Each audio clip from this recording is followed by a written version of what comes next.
as an industry practitioner myself, having actively played a role in advertising, publishing theatre, music, television, film, animation, visual arts, I know too well the flaws of the existing framework under which the creative arts and cultural industries reside.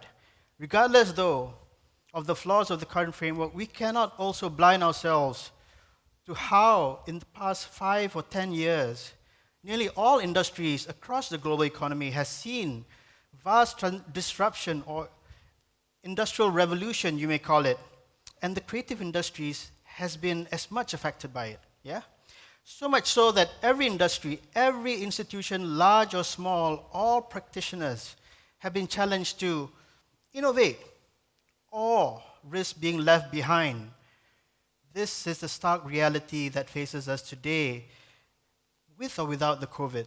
We want to remind you of that, actually. So even as we progress to the new normal and we hope things will get better, we can't lose sight of this trend that has been underway for the past 5 to 10 years. The year 2020 has been dominated by the COVID-19 pandemic, affecting lives of just about everyone. And we understand that the creative industries has been hit particularly hard, with many of their events, live performances cancelled, restaurants, cinemas closed, many creative activities, productions put on hold. However, at the same time, we also witness innovative ideas, creative magic shining through during these challenging times. And we saw innovative ways of creating, presenting, engaging a wider audience, led by and large by the creative industries. Comedians, musicians, even filmmakers doing their bit, engaging with an audience, being kind of like thought leaders of some sort to inspire us and console us during these difficult times. A lot of these were aided and assisted by the availability of digital platforms, no doubt. So to me, the creative arts and cultural industries we have are not just like any other industries out there. To me, the creative industries is the voice that conveys the soul of a nation. Thankfully, we also saw the government introduce policies to stabilize the economy quickly and provide stimulus measures to help individuals, businesses navigate through the crisis and find their feet whilst adjusting to the new normal. But more needed to be done, especially within the industry, given that so many of you in the creative industry are freelancers. I understand that working in the gig economy, and we know some of the earlier measures have not reached you or hasn't been enough. And therefore, MyCreative has stepped up first with the Penjana plan for the creative industries. But we know the journey is long and hard, and so we have for you today this framework that we want to introduce. It is a way for us to focus on the future ahead. As it is now, the creative industries as it is defined now is as such. Usually we look at it from the perspective of two pillars. That's the creative pillar. You have film, television, media, music, digitalization, but also virtual reality, augmented reality, computer gaming, but also artificial intelligence, fuzzy logic, that kind of stuff. It involves creativity too, robotics and design. And then you have the other pillar, which is arts and culture, comprising all of these stuff: heritage, museum, archives, literary arts, visual arts, performing arts, crafts. This is the current definition used by the UK DCM for the creative industries. But guys, so many sectors, as you can see, it's all over, and all of them having a particular approach required for it. So we move to the right side. Let's look at the creative pivot. What does it represent? It represents the redefinition of the focus beyond industry-centric definition to encompass two emerging areas that need attention. Expanding medium microeconomies driven by individual creative talent, but also multi-sector growth-oriented businesses driven by creative content and creative activity. Pardon the mouth, it's very mouthful. The second one is the easiest one to tackle. Multi-sector growth-oriented businesses. Think about your Apples, Amazon, Google. I mean, all these industries are being, by and large, driven by content. A lot of creative activity is the determiner of its attractiveness. We need to think about how we can play a role in this larger picture. Because for all this content, as you can see with the evolution of Netflix, for example, starting with a lot of Hollywood content, but evolving to having a lot more local content. And now, as you can see also, the Hollywood studios also understand this. And you can see even on the Billboard charts, BTS is conquering it. So local content may be late in coming to dominate the global scene, but it is coming. It may be difficult for us to champion the idea of being at that level, but we've got to start thinking ahead. Why not, actually? And some of our best people have made it all the way to Hollywood, to the fashion circles in London and Europe. So why not? But this is the second paragraph on the right side that I want you guys to focus on right now. Expanding mini micro economies driven by individual creative talent. This is the part that is somewhat new. Let me take you through this. It's a company that employs many people.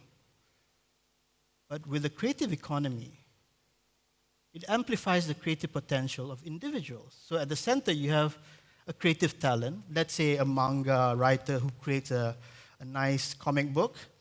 This comic book gets translated into an anime, into a video game, into a drama series, a film. Before you know it, it's a theme park, it becomes merchandising, and Apple wants to put it on their platform. And it's one creative person can be supporting various mini micro economies or even international ones also. We have this wonderful case study of this lady named Jenny Doan in Hamilton, Missouri, a small town with a population less than 2,000, right? Initially, she was trying to feed her family of 7 with only $50 a week. Imagine that. Now, well, she started making quilting tutorials on YouTube, and now, voila! 135 million views of quilting videos with an estimated annual revenue of 40 million, resulting in 12 quilting supply stores in business in Hamilton, Missouri, 8,000 plus tourists a month, considering that less than 2,000 population, that's pretty amazing. Investment in 3 restaurants, 2 themed retreat centers emerged, and she is basically the second largest employer in Hamilton. Consider this statement. An economy makes distribution of prosperity possible, yes, but a creative economy makes equitable distribution of prosperity possible. It's creating opportunities at another level where the creative content is driving and determining what is possible instead of the content being just to fit in the needs of large corporations who often don't completely disconnected with audiences anyway. I want to also reflect on the point that the World Economic Forum also reflected that the Future of Jobs report says the top 3 skills in 2020 is already creativity is number 3 most important.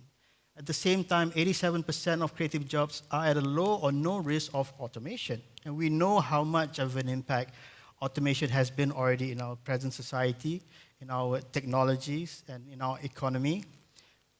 At the same time, almost 95% of creative industry businesses are micro businesses and SMEs. This means, unpack it a little bit, it means the wealth is more likely to be spread out amongst the employees rather than large organizations where it tends to become very, very hierarchical, right? Globally, it represents 3% of the GDP of the global GDP, and the same percentage still also applies for Asia Pacific. We know how fast Asia Pacific is growing right now, but it's even at that pace, the creative economy is playing a significant enough role in the growth of Asia Pacific GDP.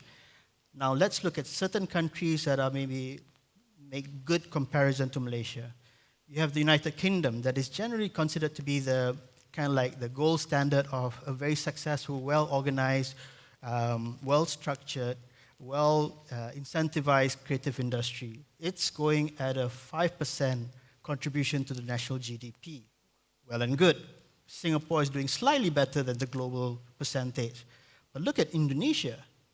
The creative economy is representing almost 8% of their national GDP. But let's go into that a little bit deeper.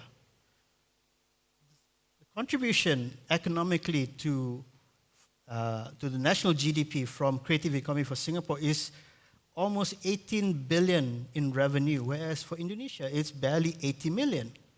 Big difference. But look at the number of jobs that it supports in Indonesia.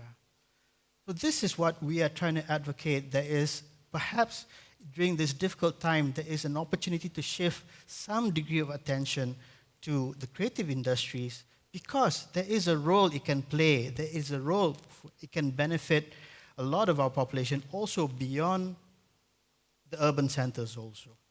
We are still somewhat lagging behind, almost 2%. So there's room for improvement here.